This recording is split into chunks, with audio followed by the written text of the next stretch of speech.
Serangan besar Amerika Serikat terhadap Iran sudah siap dilakukan. Lalu, menurut Presiden Donald Trump, sekutu-sekutu Washington di Teluk meminta dia untuk menghentikannya. Saya diminta oleh Arab Saudi, oleh Uni Emirat Arab, oleh Qatar, dan oleh Iran. Kami semua sudah siap melancarkan serangan kira-kira pada waktu seperti sekarang ini. Dan itu akan menjadi serangan besar-besaran. Trump mengatakan operasi yang direncanakan itu akan menjadi serangan terbesar sejak Perang Dunia II. Namun setelah berbicara dengan para pemimpin Teluk, khususnya putra mahkota Saudi Mohammed bin Salman, dia memutuskan untuk memberi kesempatan lagi pada diplomasi. Sekarang, negosiasi diperkirakan akan dimulai pada Senin sore. Tujuan pertama adalah membuka kembali Selat Hormuz, di mana Iran berulang kali menyerang atau membatasi pelayaran selama perang. Nah, sekarang yang kami lakukan adalah berbicara dengan mereka melalui negosiasi. Tapi, sudah ada berbagai versi tentang apa saja yang akan termasuk dalam kesepakatan apapun. Trump menyarankan satu kesepakatan bisa menangani baik Selat Hormuz maupun denuklirisasi Iran. Sementara itu, Republik Islam menegaskan bahwa Hormuz tidak akan kembali beroperasi seperti sebelum perang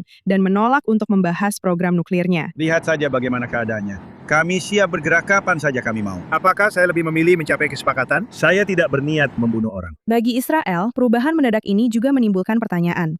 Israel dikabarkan sebelumnya akan ikut serta dalam serangan itu, tetapi memberitahu Amerika Serikat bahwa jika serangan itu tidak memberikan kerusakan signifikan pada rezim Iran, maka tidak ada gunanya melakukannya. Pembicaraan tersebut mungkin telah mengesampingkan aksi militer dari agenda dalam waktu dekat. Namun karena belum ada kesepakatan dan masih ada perbedaan mendalam terkait Selat Hormuz dan program nuklir Iran, ancaman eskalasi berikutnya tetap ada.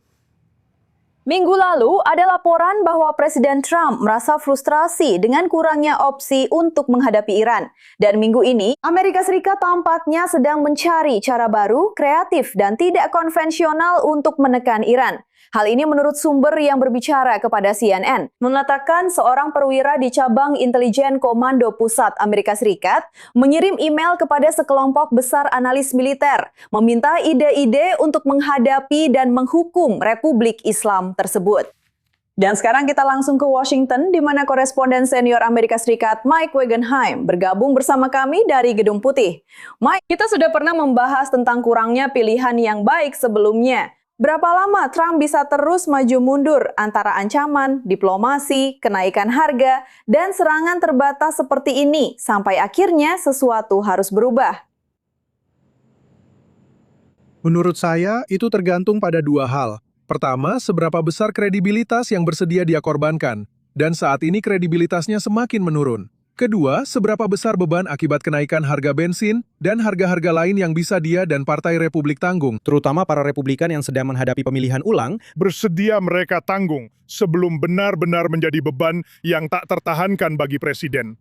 Saya rasa dua hal itulah yang benar-benar menjadi persoalan utama saat ini. Anda tahu, jika Presiden Trump benar-benar mempertimbangkan sekutu-sekutu Teluk di sini dan berpikir bahwa pendapat mereka sangat penting sehingga dia akan membatalkan serangan-serangan itu. Sebagai akibat dari hal-hal tersebut, orang akan berpikir dia akan berbicara dengan mereka sebelumnya dan berkoordinasi, bukan menerima telepon di detik terakhir dan berkata, "Hey, saya berubah pikiran di sini."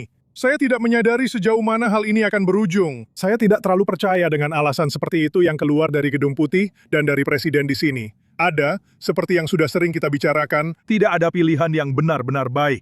Apa pilihan terbaik dari pilihan-pilihan yang tidak baik itu saat ini? Itulah yang sedang dicari oleh Presiden. Dia terus-menerus mencari jalan keluar. Terkadang itu diberikan kepadanya. Terkadang dia seolah-olah mewujudkan jalan keluar itu sendiri. Saat ini, kedua hal itu tidak ada. Jadi kita hanya kembali lagi ke gagasan tentang negosiasi.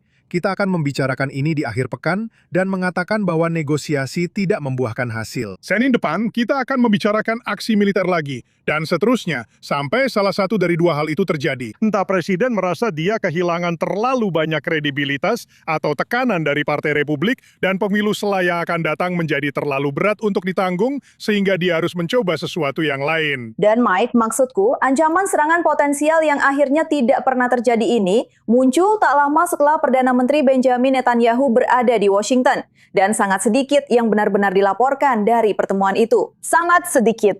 Tidak ada sesi tanya jawab setelahnya, sangat sedikit drama politik.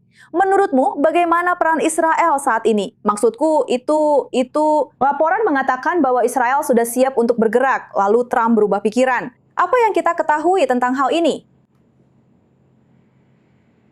Ya, kau tahu, aku sudah memprediksi itu sebelumnya. Aku tahu tidak akan ada sesi dengan pers atau hal semacam itu. Itu memang pertemuan yang sulit sejak awal. Perdana Menteri Netanyahu mengatakan itu adalah salah satu pertemuan terbaik yang pernah dia jalani. Gedung Putih mengatakan pertemuan itu produktif dan positif. Namun demikian, tampaknya mereka sekarang sedikit lebih dekat daripada sebelumnya. Tujuan utamanya selalu untuk mencegah Iran mendapatkan senjata nuklir dan mampu mengembangkan program nuklirnya. Tidak pernah ada perbedaan dalam tujuannya. Perbedaannya selalu pada bagaimana mencapainya, bagaimana mengelola kepentingan masing-masing pihak. Dan menurutku, dari sudut pandang itu, Presiden dan Perdana Menteri mampu memperkecil perbedaan. Masalah dari pihak Israel di sini adalah ketika Anda mencari jawaban ke Washington, jawaban itu terus berubah, seperti yang telah kita lihat di sini berulang kali. Jadi, Perdana Menteri bisa menyampaikan pendapatnya. Dia bisa menarik Presiden sedikit lebih dekat. Presiden Trump bahkan mengatakan, seingat saya, keesokan harinya, bahwa dia tidak merinci, tapi dia berkata, saya sedikit lebih mengerti. Dia sedang membicarakan sudut pandang Perdana Menteri Netanyahu tentang berbagai hal. Namun demikian, apa yang dikatakan hari ini bisa berubah drastis besok.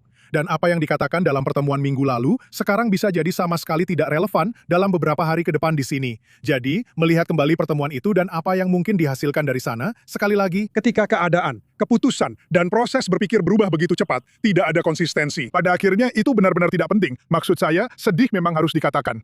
Baiklah, Mike Wagenheim, terima kasih banyak telah bergabung bersama kami. Dan sementara Presiden Trump mengatakan bahwa negosiasi dengan Iran akan dimulai hari ini. Teheran mengatakan bahwa mereka saat ini tidak sedang melakukan pembicaraan dengan pihak Amerika.